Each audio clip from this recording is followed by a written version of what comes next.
Ladies and gentlemen, boys and girls, welcome to Victoria's Cantina. Today we're having a look at the DC Collectibles New 52 Batgirl 7-inch scale figure. Now this is the first New 52 figure that DC Collectibles put out based on Batgirl. Mattel also did a 6-inch version in their DC Unlimited line, which I did review some time back.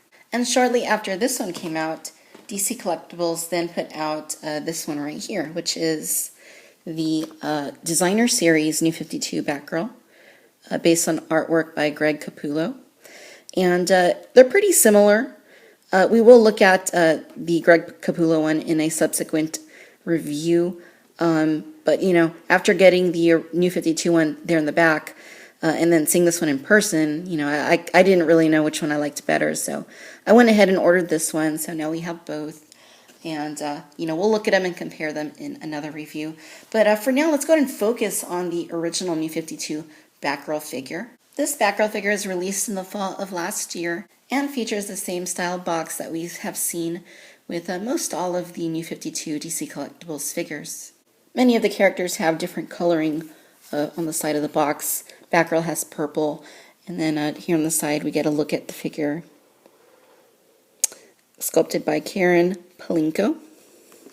Very cool that a woman sculpted her, in my opinion. So let me go ahead and get Batgirl out of the box, and we will go ahead and get her reviewed.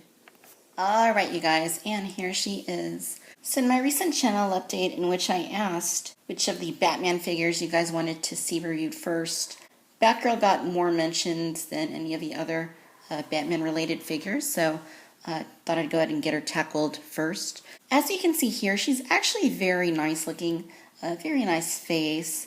The silhouette of the body is quite nice, you know, pretty proportionate for the most part, nice looking cape. Looks like a very nicely sculpted figure. The paint on Batgirl also looks to be very nicely done. It's kind of like a matte black, mixed in with some grays and some yellows, like the color of the hair, you know, it's nice and red. Again, she's got a nicely sculpted cape, you know, it's a little bit more dainty than the big flowing cape we see on Batman, so, you know, very nice. And she also comes with an interesting looking accessory. Give you a close-up of Batgirl's head. As you can see, she's very nicely done. It's a very nice sculpt. The face, it's, you know, quite pretty looking. The skin tone is, you know, pretty nice and fairly natural. Her lips are nicely done.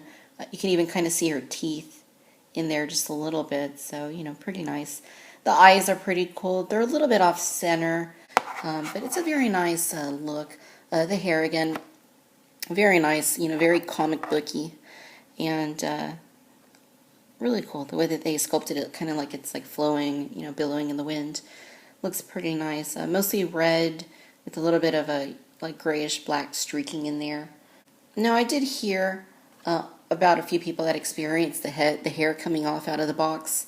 Luckily that hasn't happened here, but I mean, I guess it seems like maybe it's just glued on. So I can kind of see how that might happen. Fortunately, it did not happen to this figure, and you know, hopefully it never happens. The rest of the figure looks really, really good. Looking at her outfit, you know, she's definitely got that armored look with all the panel lining.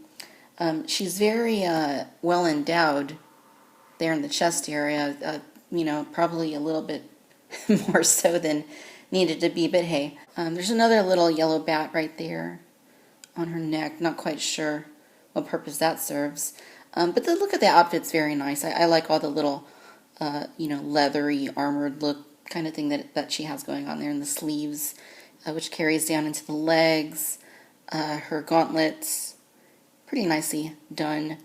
Quite nice. You see more panel lining on the inside of the arms.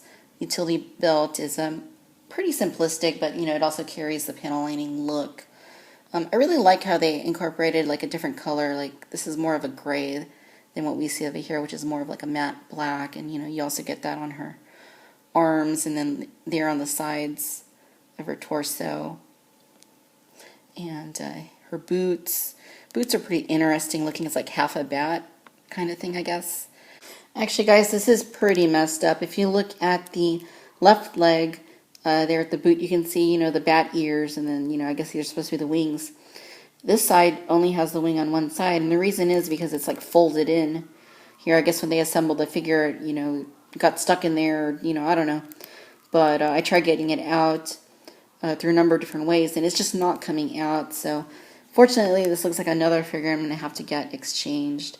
What a bummer. Here again, I really like the cape. It's sculpted very nicely, and I like the nice sharp lines, make it look nice and crisp, and nice bright yellow coloring there. And then we have articulation. Batgirl has a ball joint here at the head. Now it is somewhat restricted given her hair, but you can move it around at least a little bit.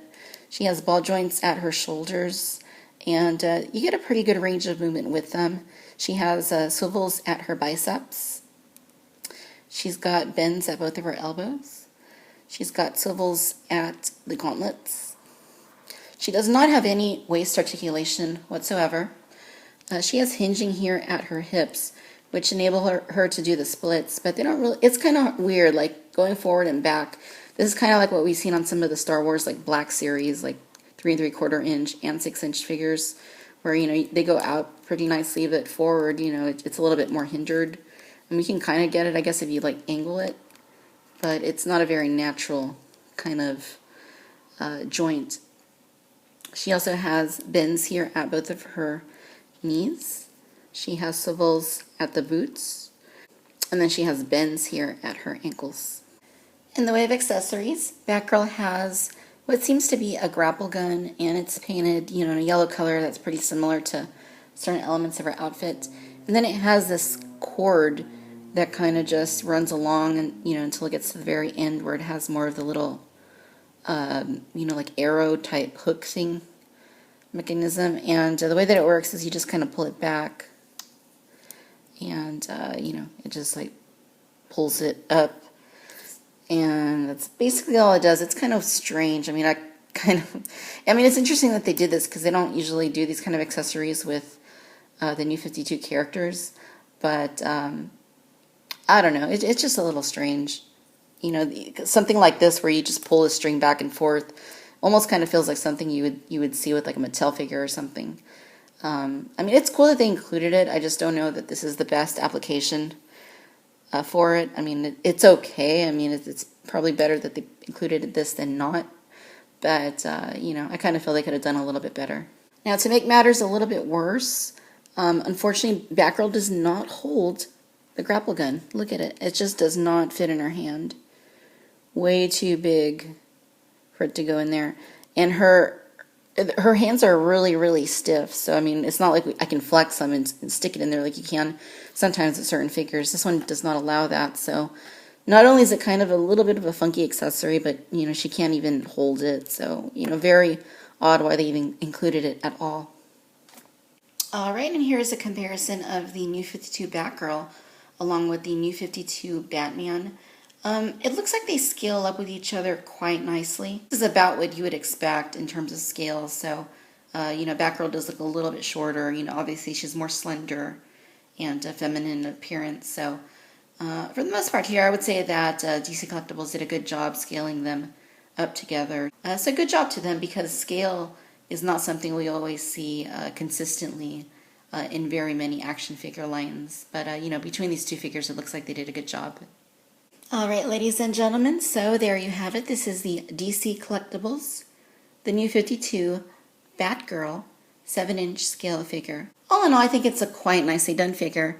There's no doubt that the sculpting here is very nice. I really like the head sculpt, and I really like the hair. I think it looks very nice, very comic booky, and just looks great. I like all the extra sculpting they did for the panel lining and the armored look in the costume. Coloring on it is quite nice, very stealthy looking, matte black, along with some deep grays.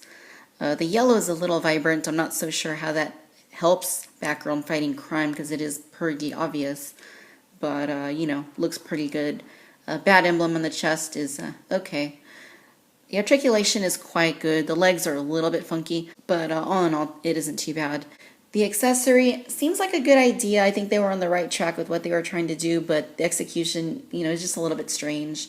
And the fact that she can't use it at all because it's too big for her to hold is a bummer, and it's a little bit hard to understand why they would even include an accessory that she couldn't use. But overall, I am quite pleased with the figure. If you are collecting the New 52 lineup of DC or Batman figures, I think this is a good one to add to your collection. She's pretty nicely executed, and she looks quite great.